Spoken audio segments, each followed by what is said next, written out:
One of the most interesting things about youth voter turnout in the 2004 elections was simply that youth voters actually came out and voted. So across all ethnic groups, the rate of youth turnout was higher. And it was specifically great amongst African American and Hispanic youth. One of the most important things about the youth vote in the 2004 election was the way in which the candidates themselves structured and aimed their rhetoric and their appeals towards these two demographics amongst African Americans and amongst youth in particular. And so on the left, what you saw was a reliance on what I refer to as this vote or die strategy, which was a slogan used by many of the hip-hop celebrities. And so it was a rhetorical strategy that sort of built on some of the old language and rhetoric of Malcolm X. We remember the sort of phrase, the ballot or the bullet that he used, which was used to sort of signify that there was an urgency, and need for blacks to be involved in the political process, that the time was now, and that there was a need for African Americans to close ranks, to sort of put aside their differences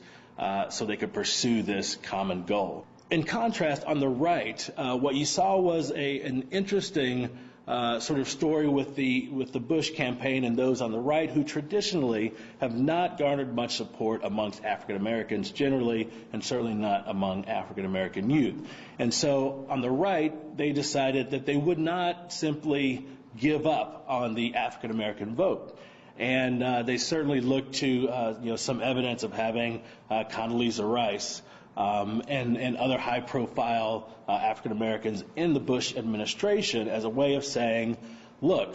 when you look at the Republican Party and the Democratic Party, who is it really that are putting African Americans in positions of power? The appeals to Latino youth in the 2004 election were somewhat different than that amongst African American youth and those targeted towards that demographic.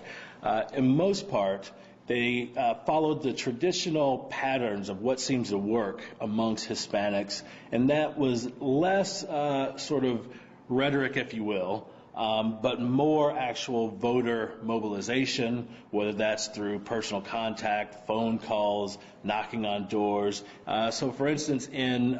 somewhere like Colorado, where you had a high-profile Senate candidate with Ken Salazar, who is of Mexican descent and heritage, and so you have him being the sort of dominant voice of support both for his own candidacy, but as well for John Kerry amongst Latinos in Colorado, and then both of those candidates being successful. When you look, say, in Florida with Mel Martinez, a Republican from Cuban descent, you have sort of the similar but flip side of the story, where he is the one that is the face of sort of Latino politics there and driving many of the mobilization efforts, both for him and the president at the top of the ticket there. What differed between Bush and Kerry, and the reason I think that Bush was much more successful, was that he targeted his appeals differentially towards Hispanic youth and towards Hispanic adults. Bush really targeted his message in a sort of two-pronged front to do both the mobilization, but also to really talk about some of the wedge issues that really sort of garner some sense of Latino support, whether that's immigration, we're talking about naturalization of recent immigrants, border control, those kinds of things. And so I think that is really what drove the support amongst Latinos. And so what you saw was almost 40% of Latino youth that voted for Bush, where that percentage was much lower than it was for Kerry.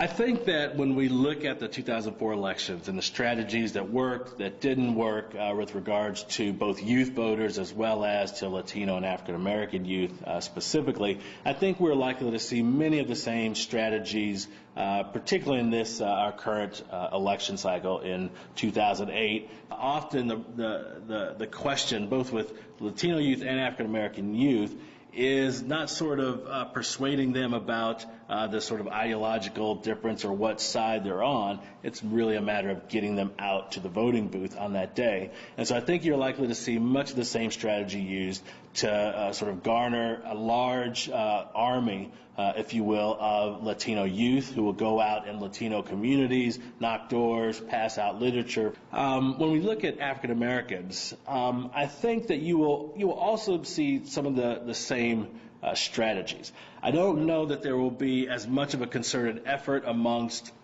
Republicans and the right to try to recruit African Americans, both in terms of voter support as well as sort of support of leadership and so forth. I think we're likely to see sort of a diminishment with which the right sort of spends its time and energy trying to court black support, black vote. I think the circumstances make it difficult